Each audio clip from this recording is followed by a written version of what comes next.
Menuju Indonesia Emas 2045. Ini merupakan alasan pembentukan Daya Adagata Nusantara atau Danantara pada tanggal 24 Februari 2025 yang diharapkan menjadi tonggak penting dalam pengelolaan investasi nasional.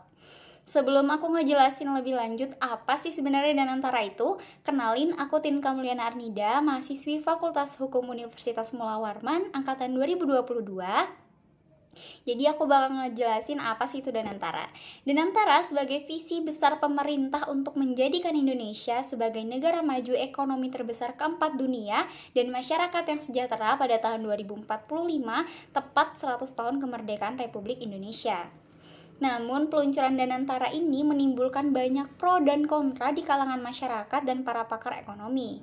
Sebagian besar melihatnya sebagai langkah strategis sumber pendanaan pembangunan yang dapat meningkatkan efisiensi, daya saing, pertumbuhan ekonomi, dan kesejahteraan masyarakat. Namun, banyak juga yang memandang ini dengan pesimisme dan mengkhawatirkan resiko intervensi politik, praktik korupsi, dan ketidakefisienan pengelolaan serta rekam jejak individu yang terlibat dalam pengelolaan Danantara. Undang-Undang Nomor 1 Tahun 2025 yang melalui perubahan ketiga terhadap Undang-Undang Nomor 19 Tahun 2003 tentang Badan Usaha Milik Negara yang menjadi dasar hukum terbentuknya Danantara. Danantara memiliki status badan hukum sui generis, yang berarti dibentuk dengan karakteristik khusus dan tidak sepenuhnya mengikuti model badan hukum yang lazim, seperti perseroan terbatas atau badan usaha milik negara biasa. Status ini kemudian memberikan fleksibilitas dalam tata kelola dan operasional Danantara, namun tetap menempatkan Danantara dalam posisi akuntabilitas langsung kepada Presiden Republik Indonesia. Kemudian yang mencerminkan pentingnya peran strategis lembaga ini dalam pengelolaan kekayaan negara.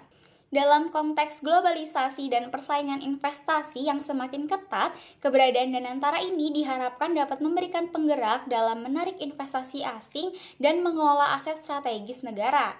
Lembaga ini bertujuan untuk mengoptimalkan pengelolaan kekayaan negara, terutama dalam bentuk investasi jangka panjang yang dapat memberikan dampak positif bagi perekonomian Indonesia. Berdasarkan pandangan optimisme terhadap pembentukan Badan Pengelola Investasi Danantara, terlihat ya bahwa pembentukan badan ini nantinya akan memberikan kemajuan yang pesat bagi bangsa di seluruh lini yang ada dan meningkatkan kedudukan daya saing Indonesia dalam kancah global. Namun dengan banyaknya stigma negatif terhadap pembentukan Danantara, upaya yang harus dilakukan oleh pemerintah adalah perlu meningkatkan transparansi dalam pengelolaan investasi Danantara dengan menyediakan informasi yang lebih terbuka dan akurat kepada publik. Hal ini penting untuk membangun kepercayaan masyarakat. Cukup sekian pemaparan terkait Danantara yang digadang akan menjadi lembaga pengelola investasi terbesar di Indonesia dan mampu bersaing di kancah global. Mohon maaf bila ada salah kata. Assalamualaikum warahmatullahi wabarakatuh.